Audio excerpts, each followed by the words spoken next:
Здравствуйте, в эфире программа «Интервью», и сегодня в нашей студии председатель Комитета дорожного хозяйства Георгий Казбеков. Георгий Казбекович, здравствуйте. Здравствуйте. Многие могут быть с вами не знакомы. Можете нам рассказать коротко о том, чем вы раньше занимались, о своем карьерном пути? Ну да, вы правильно говорите. Мне тоже за последнее время пришлось со многими познакомиться на новой работе, потому что долгое время я занимался, конечно, строительством дорог, но только в бизнесе. И последние где-то 5-6 лет работал за пределами республики, в Краснодарском крае, в Сочи, в Волгоградской области. Я был генеральным директором компании «Дорстройсервис». У меня в планах не было идти на госслужбу, тем более на эту должность. Но пришлось уйти из бизнеса. Как говорится, каждый человек что-то для своей родины должен сделать хорошее. И вот эти чувства побудили внутри, и согласился. Есть переживание того, что в какое ведомство я пришел, как дальше здесь все будет, потому что сейчас, естественно, очень много вопросов, много ответственности, поставлены задачи справиться. Будет первое время тяжело и мне, и коллективу, но я думаю, что все это сейчас уже прекрасно понимают. И мы со своими задачами справимся. Сложностей мы не боимся, наоборот, так интереснее. Ну вот вы говорите о том, что есть недочеты какие-то, да, в коллективе, возможно, в работе ведомства. Какие основные недочеты и вот как вы планируете в ближайшее, возможно, время с ними бороться? Ну, смотрите, например, много у меня вопросов по мероприятиям, которые должны были провести уже весной. То есть даже и раньше. Например, у нас бюджет, дорожный фонд в целом составляет порядка 1 миллиарда 400 миллионов рублей в текущем году. Мы должны освоить. Это и проектирование, это и строительство, это и реконструкция. И плюс еще возвращаем этот долг Росавтодору. Был получен бюджетный кредит. В этом году мы из этих денег 250 миллионов возвращаем. И плюс еще дополнительно есть федеральные средства. Это 357 миллионов. Это на то, что те деньги, которые в 2013 году были не освоены, это Мамисон и Коумар. То есть они вернулись обратно в федеральный бюджет. Естественно, было много вопросов. Тут мы у них просим обратно, чтобы завершить эти объекты. А тут деньги возвращались. То есть и, конечно, у меня, как у нового руководителя, вопросов к тем отделам, которые этим непосредственно занимались. Куда они смотрели, почему деньги были возвращены, почему соответственные мероприятия не были проведены. За те средства, которые я говорю, они были возвращены из-за того, что проекты не соответствовали. По факту по ним работать было невозможно, и они обратно ушли на корректировку, на экспертизу и на исправление. То есть это подход безответственный, я считаю так. Когда такие средства федеральный центр выделяет региону такое внимание и они возвращаются обратно, такого не должно быть. Это первое. Второе, я же говорю, уже сегодня у нас 14 мая, да? Работы уже должны идти полным ходом, а у нас еще ничего не проторговано. Естественно, вопрос опять к курирующему заму, начальнику отдела, к сотрудникам, почему эти мероприятия вовремя не были проведены, раскачиваются долго, даются поручения, что можно сделать за один день, делается за неделю, да, естественно, такая работа не будет одобряться, и я же говорю, многие сотрудники уже приняли решение, написали заявление и ушли, и на их места были приглашены другие люди, потому что делалось с ошибками тоже, я же говорю, и с ошибками такими, что в конечном итоге это бы грозило тому, что в конце концов пришлось бы все это обрывать на полпути, и проект бы не реализовался. А это, получается, человеческий фактор. Этого нельзя допускать. От того, как мы подберем сейчас кадры, и я сформирую себе команду, во многом зависит потом результат. Потому что один человек ничего не сможет сделать. Если я сейчас буду вам говорить, что я пришел в комитет дорожного хозяйства и все там один поменяю, это нереально. Все делает команда. И команда, когда работает слаженно вместе и друг друга понимает, то тогда будет результат. То есть задача стоит одна: навести порядок в этой отрасли и привести все дороги в нормативное состояние. Но я еще раз говорю, это за короткий срок сделать будет очень сложно. А вот если брать как отрезок только нынешний год, вот какие дороги планируется отремонтировать в 2014, объем работ, можете вот сейчас перечислить? Я могу перечислить, это по федеральной программе, я по значимости вам расскажу, по объемам. Значит, это у нас сейчас выставлен на площадку и будет проторговываться объект Комарт. Это первый пусковой комплекс, потому что мы в Осетии хотим развивать туризм. Да? Конечно же, это горы наши красивые, гостеприимство осетинское, и тут без дорог никуда. Я вот недавно выезжал в сторону Зинаги и встретил машины, да, вот с другими регионами, с соседними, и очень приятно, что люди к нам приезжают, хотят вот проводить время, то есть тут людям здесь у нас нравится. Вот на первый пусковой комплекс у нас средства есть его запустить. Это до Мацута. Вот мы его сейчас будем проторговывать. В этом году мы должны там 320 миллионов освоить. И в следующем 120. Первый пусковой То есть мы это завершим. что значит? Что конкретно будет? Это проект дорога до Мацута. То есть его строили до этого по федеральной целевой программе. Средства были выделены в прошлом году. Из-за, так как я уже повторял, корректировки проекта, деньги были возвращены в Росавтодор обратно. В этом году нам их вернули. И мы их сейчас уже должны освоить, проторговываем объект. 320 миллионов в этом году мы должны уже освоить. Это укладка асфальта в основном.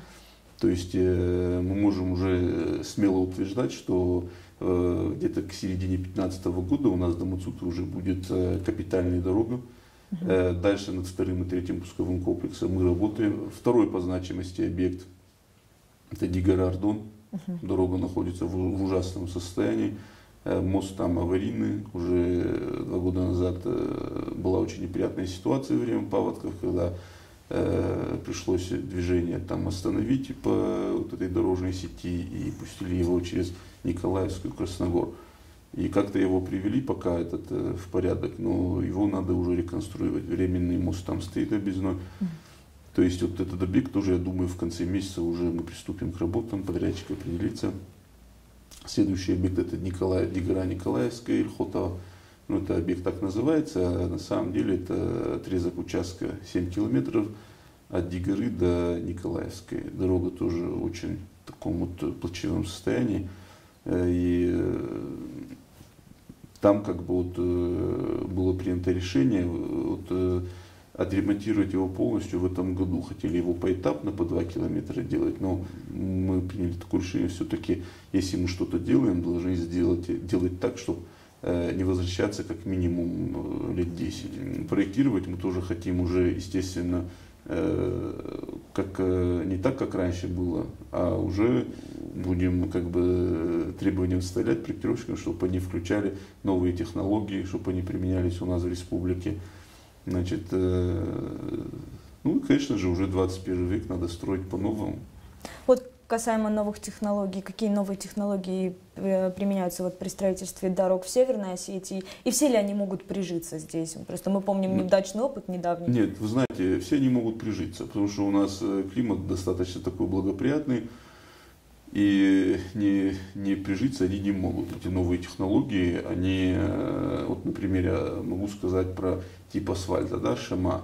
Вот в комитете дорожного хозяйства он вообще не применялся до сих пор. А по федеральным объектам уже как минимум, ну, наверное, года 4, даже больше, могу сказать, успешно его укладывают, и года 2-3, наверное, как я уже с этим материалом знаком. Вот недавно еще с товарищем разговаривал, есть какая-то добавка на асфальт, на верхний слой асфальта, который дает реакцию, они его в Германии разрабатывают. Мы хотим пригласить тоже сюда, который вот зимой дает какую-то реакцию, как при попадании снега на него, он дает реакцию, и он превращается в воду.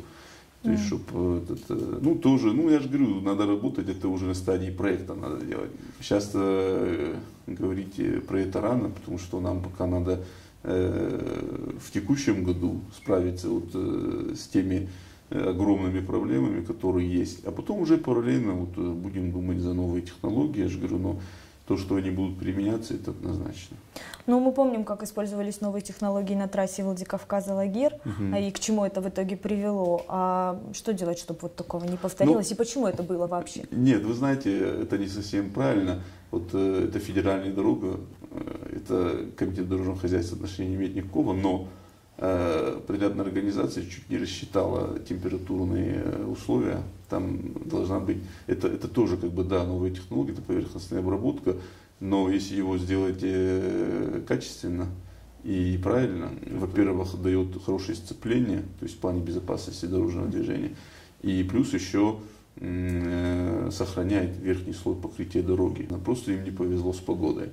Ну, вот говоря еще раз о погодных условиях, у очень многих зрителей и вообще горожан возникает вопрос, почему очень часто асфальт у нас укладывают в дождь. И очень многие говорят, что как раз с этим связано огромное количество ям на дорогах. Вот вы как специалист. Я с вами полностью согласен. Даже приведу вам один пример. Недавно был в Дигаре, и там вот за ту дорогу, которую я говорю, она в ужасном состоянии, там Дигара-Массиздах, значит, у дорожников остался асфальт. Вот как раз они делали ямочный ремонт внутри Дигары, и из-за того, что вот пошел такой ливень везде в республике, то есть вот асфальт, чтобы не пропал, я их заставил просто вот закрыть эти ямы огромные, то есть бесплатно совершенно за свой счет.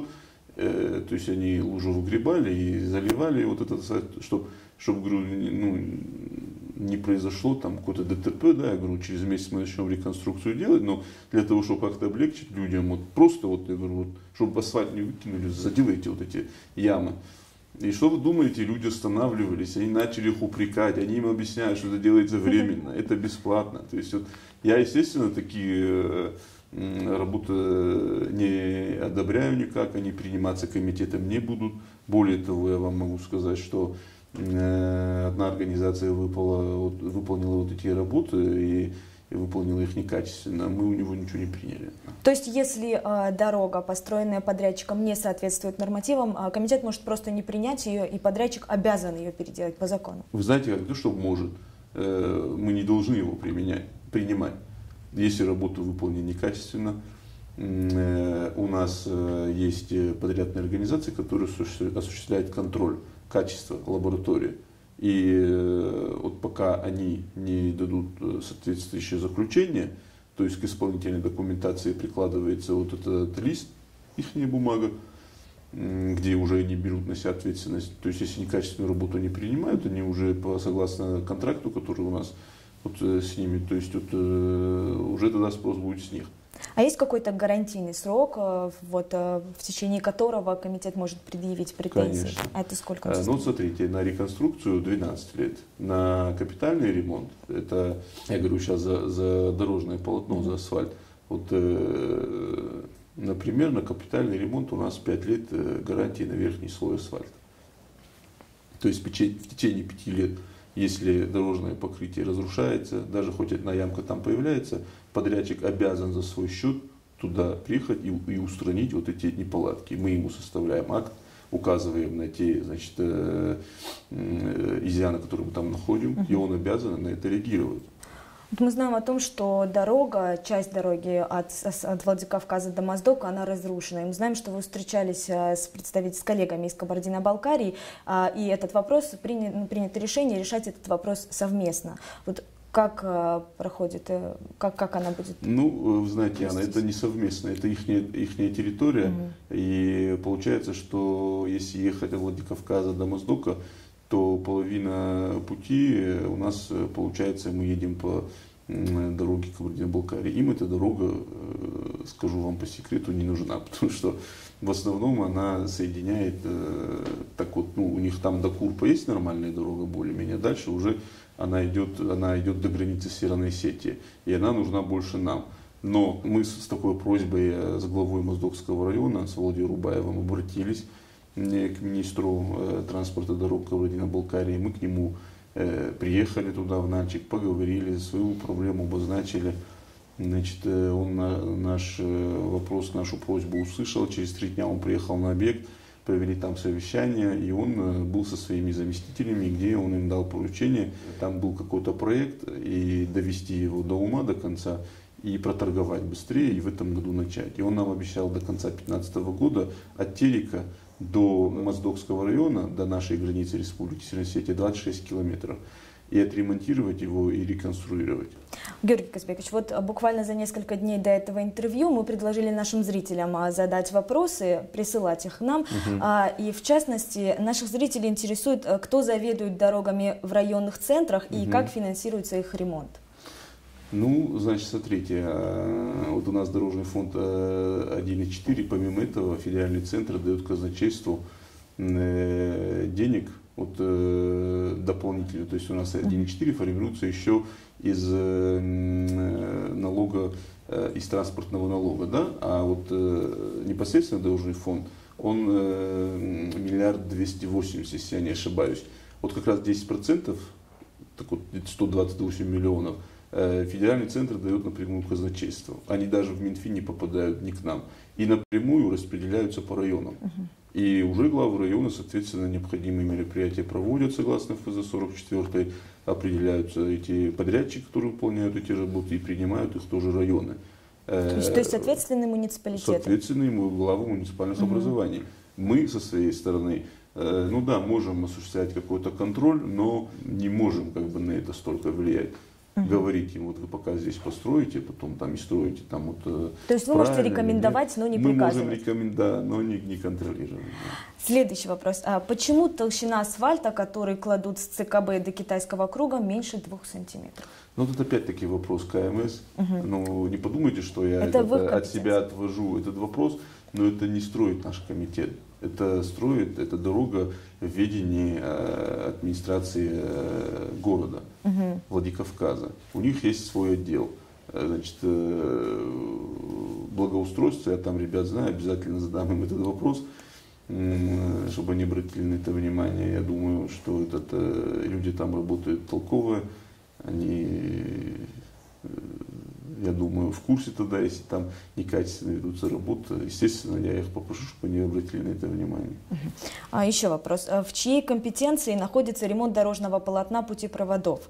И конкретно имеется в виду путепровод на повороте в поселке Заводской. Это часть объездной дороги. Состояние полотна просто отвратительное. Еще чуть-чуть, и по нему просто нельзя будет ездить. Складывается такое ощущение, что наши ведомства о нем просто забыли. Ну, давайте я возьму этот вопрос на заметку. Единственное, я могу сказать, что вот эта дорога, она, если я не ошибаюсь, я по нему задавал вопрос, она не находится на нашем балансе. Но я могу ошибаться. Но в любом случае, я же говорю, я от проблем, от вопросов отходить не хочу. Все дороги меня интересуют, волнуют. Если даже это относится к пригородному району, мы все равно на него обратим внимание или же порекомендуем, или же сами обратим внимание и отремонтируем его. У наших зрителей есть еще один вопрос. Спрашивают, большегрузные машины разрушают не только дороги, но и негативно влияют на домовладение. Речь идет о селении Мостиздах. Когда это прекратится и когда построят центральную дорогу? Центральную дорогу построят в этом году. Я уже за эту дорогу говорил, это Дигара Николаевская. Ну, как раз, естественно, проходит по Мостиздаху, по центру. Вот они за это и говорят. Я с ними недавно встречался, разговаривал, потому что жители очень возмущены, и я сам к ним приехал, объяснил ситуацию. То, что касается большегрузных машин, это проблема не только там, но есть еще много дорог, которые вот действительно разрушаются. Там есть, соответственно, весовые контроли. У нас в республике тоже есть, если я не ошибаюсь, 3 поста, но это по федеральным дорогам. А вот по нашим дорогам нет ни одного весового контроля. И мы хотим сейчас машину приобрести. Это машина, которая полностью оборудована компьютером необходимым. Машина останавливается, раскладывается вот это соответственное оборудование, и машина будет устанавливаться, будут прогонять через этот контроль. Если он покажет перегруз, составляется протокол. И, естественно, там уже никуда не деться. Есть еще один наболевший вопрос про площадку, прилегающую к управлению госавтоинспекции. Вот когда планируется привести в надлежащий вид эту территорию? Ну, это на самом деле проблема не первого года. Всем она известна. И недавно мы там проводили совещание вместе с ГАИ. на том же площадке. Кстати, полезно вот на таких участках проводить совещания в кабинетах. Наглядно. Конечно, чтобы увидеть. И Хасан Бекузаров, конечно, попросил, у него это набавлявший вопрос, не только у него, да и на самом деле это, как он сказал, это же для жителей республики все это делается. И люди приезжают, ничего не предусмотрено, не для инвалидов, то есть нет вот мест для удобств, да, там вот люди приезжают, и вот, ну, какие-то будки, свалки, там вот, и конечно, вот эта гравийная площадка, она создает неудобства. Он неоднократно обращался тоже, и 2 года назад, это все надо делать через администрацию, я же говорю, по этому вопросу тоже нам все понятно, и я думаю, что мы его вопрос решим. Я уже 2 недели назад заказал проект уже будет скоро готов, потому что объект не такой большой и не сложный, набросают нам проект, это наши товарищи, проектировщики. И дальше уже я лично ему пообещал, что вот эту площадку мы приведем в порядок. Ну и последний наш вопрос, и это был самый популярный вопрос среди всех наших зрителей. Когда у нас, наконец, будут нормальные дороги? Можете им назвать, возможно, дату, хотя бы приблизительно? Ну, в этом смысле надо чуть-чуть набраться терпения, как я уже говорил. Ну, я думаю, года через 2 будет результат. Ну, результат будет и в конце года уже. Люди ощутят, когда уже и по содержанию все пойдет в нужном русле. Значит, и разметка будет нанесена, и мусор будет убираться с обочин. И, естественно, много сейчас мест, где надо и траву косить, там и красить деревья. Все. Ну, конечно, в этом году, естественно, будет уже результат в конце года, но вот так, чтобы вот, в целом, как я уже говорил, если я сейчас скажу, что за год будет результат, это неправда, не будет. Надо чуть-чуть набраться, я бы хотел всех попросить, автолюбителей, дороги волнуют всех, надо вот чуть-чуть просто набраться терпения, и я же говорю, вот 2-3 года вот уже будет результат. Ну что ж, Георгий Казбекович, спасибо большое за интересный разговор. Вы смотрели программу «Интервью», и сегодня у нас в студии был председатель Комитета дорожного хозяйства Республики Георгий Казбеков. Всего доброго.